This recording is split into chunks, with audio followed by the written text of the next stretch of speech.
na lan numan moilan dan nap mai tana po yelak pa tamana babu mabu bungau chada shokono alaiha hayang hato bungawa Joshua hai Israel kadalana Jericho semenbu jingyu tangma opungi bu hato bungau ngonang hayang hato bungawa Joshua apong nga aleng panmalam mabu wok aleng mabu da Joshua chapter 5 verse 13 to chapter 6 verses 2 to 20 hatamong ma numanangi kala Jericho seman bu jingwa yonga wong nang bu no chan pi nyu nai kon bu hayanga hakpa jingyu janang oyangki Israel kadalan hato imanda chan bu katok promised land no lakchina se this Jericho city had to be destroyed Tao chừng này Joshua hado chừng yu among the hado chừng yu Jericho chừng yu among the hanga ong lak hado lay lak chừng này I lama kem ngo wan de ni cha yong hay la pai ka da cha I song de pai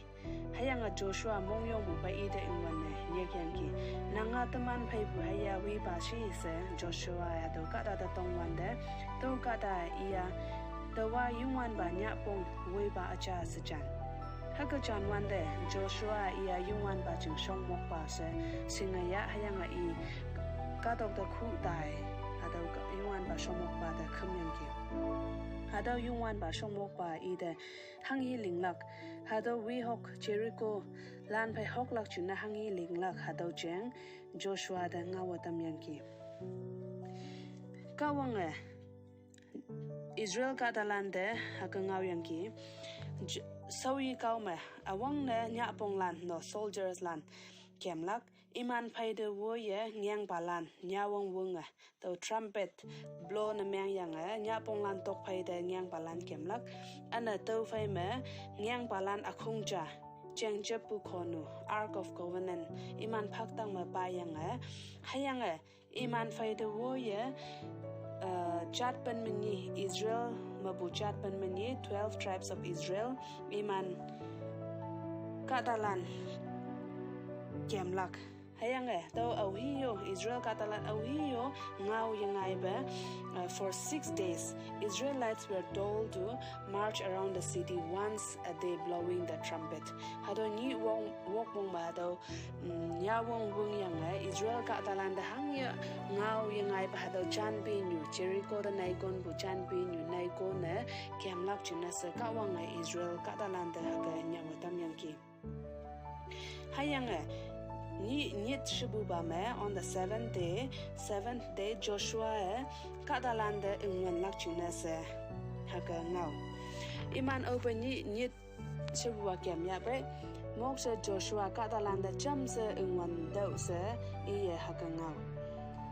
au ba Katalan khong kom ingwan ya ba chung yu nai kon bu hado wow chan bi nyu po wa kung wang hayang iman shi shaw me to chan bi nyu khong kom khu e pa ye ye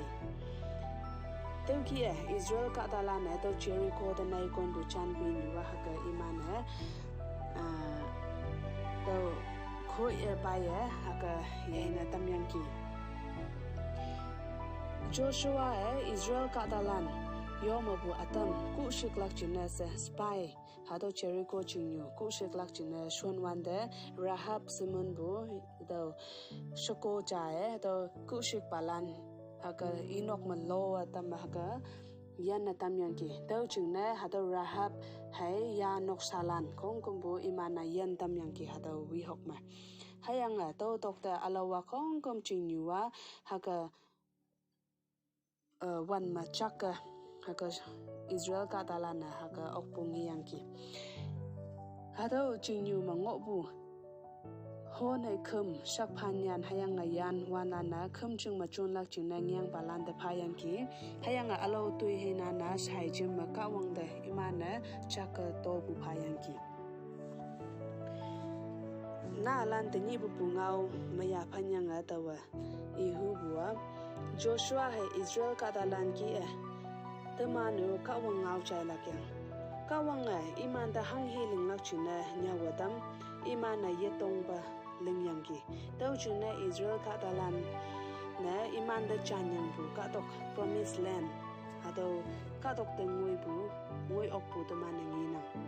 de man do ka wang a khak sha do ka dong ni mo ngo wan da khak shu a ngo da no hayang a ka wang cha sheng da kham lak I de yob lak wi balan da kan lak au hung mak ta bu ye nang lak ye gu lak ye tui lak new ba da e shi lak hayang new ba win cha lak to ni de man da khak shu ngo lak china ka wang ha ka nya wa tam ma au ba ta man ha